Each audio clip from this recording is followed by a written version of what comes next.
gawa sa newspaper at saka sa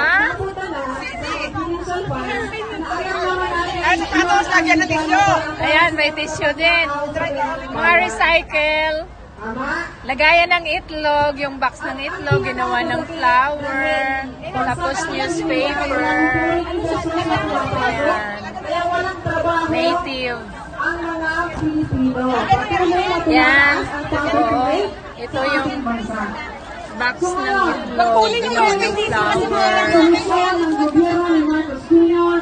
Mas inuuna pa ang Yan. charter change. Niraratsada ang pagpalit ng konstitusyon. Bakit? Para mabigyan sila ng panibagong Ayan, mga beautician. nakaw na naman sa kabangawalan. Ayan, ang dami ng beautician. Kasi nilang pagbabago ng konstitusyon, binibigyan nila ang mga dayuhan na magkaroon ng 100% ownership sa ating mga resources. Diba? So kaya, the Duterte family, ready for action. And the Marcos family, on your marks. Para tayong pinaprank linggo-linggo sa bangayan.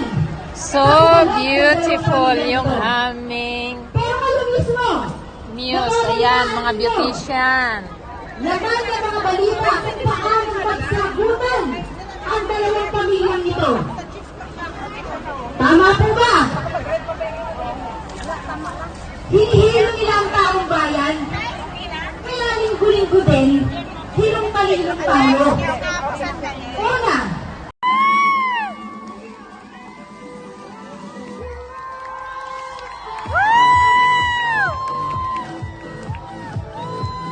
Ay, sorry.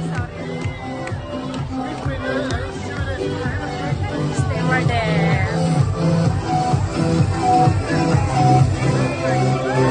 Sa warrior.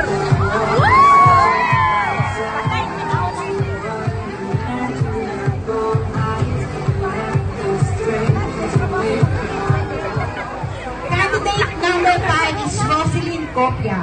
She is from the Filipino organization called Tropang Angat. She is 37 years old. 6 years.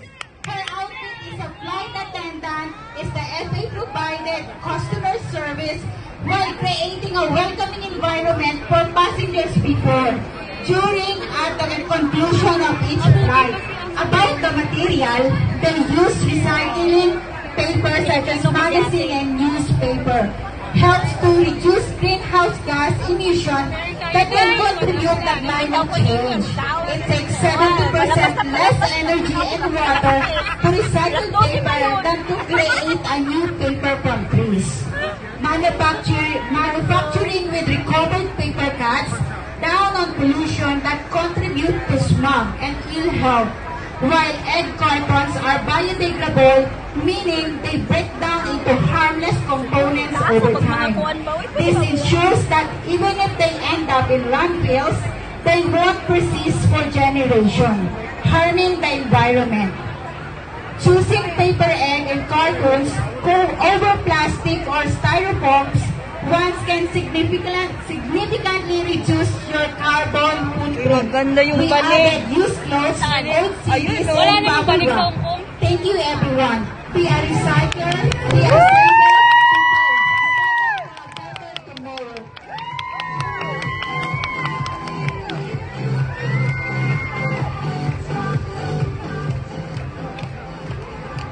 Candidate number 6 is Fredaline Palgue, currently the Vice Chair of PSU and the Welfare Coordinator of Cordillera Alliance.